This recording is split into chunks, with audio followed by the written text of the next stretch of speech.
Assalamualaikum warahmatullahi wabarakatuh. Sahabat sekalian, bertemu lagi di channel Mas Imam Nawawi, dan kali ini kita akan coba melihat sebuah berita yang judulnya di kompas.com adalah ex pejabat Basarnas pakai uang korupsi 2,5 miliar rupiah untuk beli ikan hias dan kebutuhan pribadi. Wah, ini sangat luar biasa ya.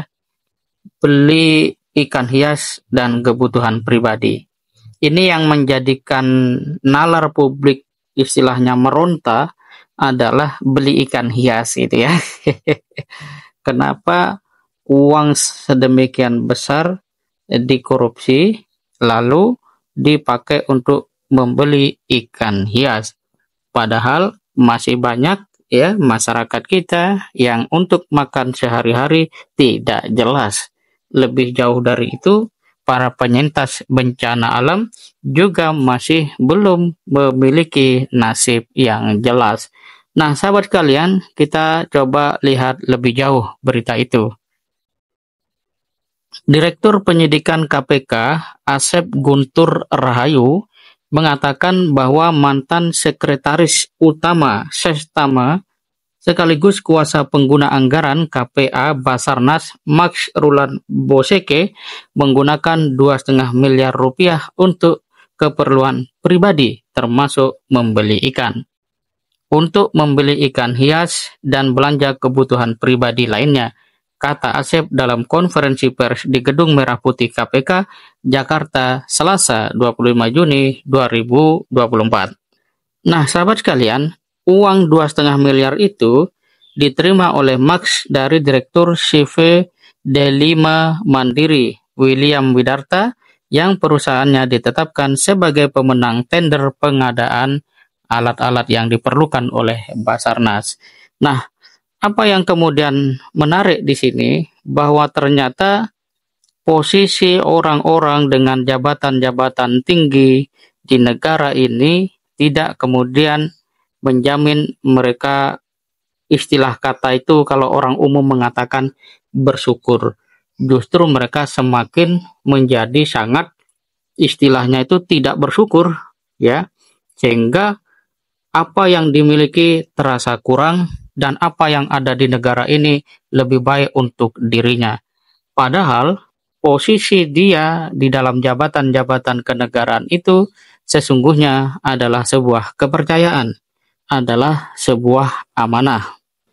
Dan atas terbuktinya ya istilahnya pengambilan atau korupsi itu, mereka disangka melanggar pasal 2 ayat 1, pasal 3, junto pasal 18 Undang-Undang Nomor 31 tahun 1999 tentang pemberantasan tindak pidana korupsi, junto pasal 55 ayat 1. Wah, ini panjang lah. Ada banyak pasal yang sudah mengatur bagaimana kemudian posisi mereka yang melakukan tindak korupsi seperti itu. Nah, sahabat kalian, kalau kita tinjau dari sebuah kajian tentang mengapa orang melakukan korupsi, bisa jadi karena kebutuhan finansial dan juga karena gaya hidup. Tekanan finansial itu juga menjadikan sebagian orang yang menduduki jabatan tergoda untuk melakukan korupsi karena kebutuhan finansial yang mendesak atau untuk memenuhi gaya hidup mewah yang tidak sebanding dengan gaji mereka. Kemudian, perbedaan besar antara pendapatan resmi dan kebutuhan hidup bisa juga menjadi faktor yang mendorong pejabat untuk mencari sumber pendapatan tambahan secara ilegal. Nah, ini tinjauan dari sisi mengapa kemudian orang melakukan korupsi. Di antaranya adalah disebabkan gaya hidup. Namun, juga didukung oleh adanya peluang atau dan akses terhadap sumber daya. Jadi kekuasaan yang tidak terkontrol memungkinkan seorang pejabat memiliki akses besar terhadap sumber daya negara dan kekuasaan tanpa kontrol yang memadai, sehingga hal itu membuat dia rentan melakukan penyalahgunaan, termasuk di dalamnya adalah korupsi itu sendiri. Namun yang menyayat hati adalah uang korupsi itu dipakai untuk membeli ikan hias.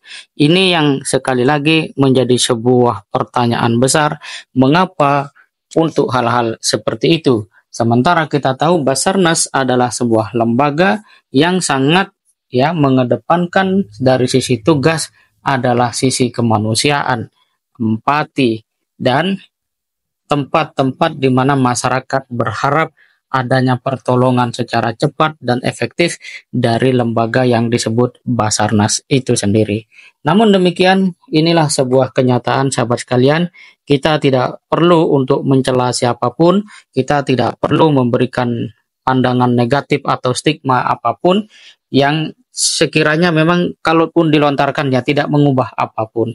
Yang terpenting sekarang adalah bagaimana kita melihat soal-soal seperti ini sebagai sebuah pelajaran, lalu kita mendorong agar setiap pihak terkait, terutama pemerintah, betul-betul melakukan pengawasan, kontrol yang relevan.